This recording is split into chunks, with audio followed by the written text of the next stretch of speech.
வெள்ளிக்கிழமை அதுமா வெள்ளந்தியா மனசு இருந்தால் மட்டும் பத்தாதுடா. சின்ன பையன் மாதிரி மனசு வேணுன்ட்டு அந்த மீசை எடுத்தாவது அந்த லுக்கு வருதாண்டி. சின்ன பையன் மாதிரி ஒரு லுக்கை வச்சுட்டு அப்படியே வேலைக்கு போனால் வந்துட்டான்டா நம்ம ஏடா கூடன மாதிரி நம்ம மாப்பிள்ளை. வந்தோன்னே ஆரம்பிச்சிட்டான்டா. லிஃப்ட்லேருந்து கீழே வந்தோன்னே கம்மியை தூக்கி மூக்கில் போட்டு இழுத்துருவான் போல. என்ன சேட்டா பண்ணுறான்யா இவனெல்லாம். எப்படிதான் ஸ்கூலில் வச்சு பார்த்தாங்களோ, படிக்க வச்சாங்களோ, இல்லை வெளியே அனுப்பி விட்டுட்டாங்களோ, இங்கே வந்து சேர்ந்துருக்கான் பாருங்கள். என்னடா கவுண்டரில் ஆளே இல்லை, ஃப்ரீயாக இருக்கான்னு பார்த்தா நம்ம மாமா பப்பரை பேனு கார்டு மிஷின் ஒர்க் ஆகல அப்படின்னு கீழே கிடந்து ஏதோ ப்ரெஷர் ஆகிட்டு கிடந்தாரு. இருந்தாலும் நம்மளை பார்த்துட்டு ஒரு பொன் சிரிப்பு சிரிச்சாரு. அந்த சிரிப்புக்கே நீங்கள் வந்து ஒரு லைக் கண்டிப்பாக போட்டே ஆகணும். தேர்ட் ஃப்ளோரில் போய் பார்த்தா என்ன பொருள் பப்பரப்பான்னு கிடக்குதாப்பா. ஆகா, இதை யாரா ஒதுக்குவா? வேற யாரையாவது வேலையில் அமைக்கலாமா, நம்மளே செய்யலாமான்னு கஷ்டப்பட்டு நானும் மாப்பிள்ளையும் கடந்து ஒதுக்குன்னு ஒதுக்கி அதுக்கிற ஒதுக்கும் போது வீடியோ எடுக்கல.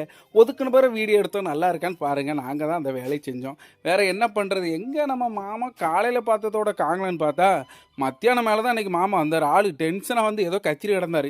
ஓ 2-3 பொருள் வாங்கித்தாங்கயா அப்படின்னா, நான் தான் எல்லாத்துக்கும் போகணுமா, நீங்களும் போங்கய்யா, நானும் போக மாட்டேன்னு டென்ஷனில் கத்திரி கிடந்தார்.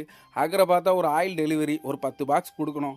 டப்புன்னு நம்ம மிடில் மாப்பிள்ளை நம்ம மாமா எல்லாரும் கடந்து சமந்து நெட்ட மாப்பிள்ளையை காங்கலையே அப்படின்னு பார்த்தா அவர் தான் அங்கே ஃப்ரெண்ட்லேருந்து வராரு. நாங்கள் அடுத்த நாளைக்கு தான் வருவோன்ட்டு அவரை எல்லாத்தையும் செக் பண்ண விட்டு அவர் எல்லாத்தையும் பிரித்து பார்த்து அவர் தான் சிபிஐ மாதிரி எல்லாத்தையும் ஆயில் கரெக்டாக இருக்கா, கரெக்டாக இருக்குப்பா அப்படின்னு கடந்து செக் பண்ணிட்டு கிடந்தார். வேறு என்ன, அவ்வளோதான். நம்ம வண்டி லோடு வரணுமா அப்படின்னு பார்த்தா மிடில் மாப்பிள்ளை டபார்னு வந்தார் பாருங்கள். எக்ஸ்பிரஸ் மாதிரி சும்மா பறந்து வந்தார் பாருங்கள். வண்டியை விட்டுட்டு டபான்னு அவ்வளோத்தை ஏற்றி போட்டு என்னடா இதுதான் இன்னைக்கு பெரிய டெலிவரி அப்படின்னு நினச்சிட்டு அப்படியே போயிட்டு இருந்தோம். வேறு என்ன பண்ணுறது, இருக்கிற பாக்ஸ் எல்லாம் அள்ளி போட்டுட்டு மாமா இருக்கிற உள்ளே வந்து பார்த்தா கூலிங்காக கூல்ட்ரிங்க்ஸ் அடிக்கிட்டு இருந்தார்.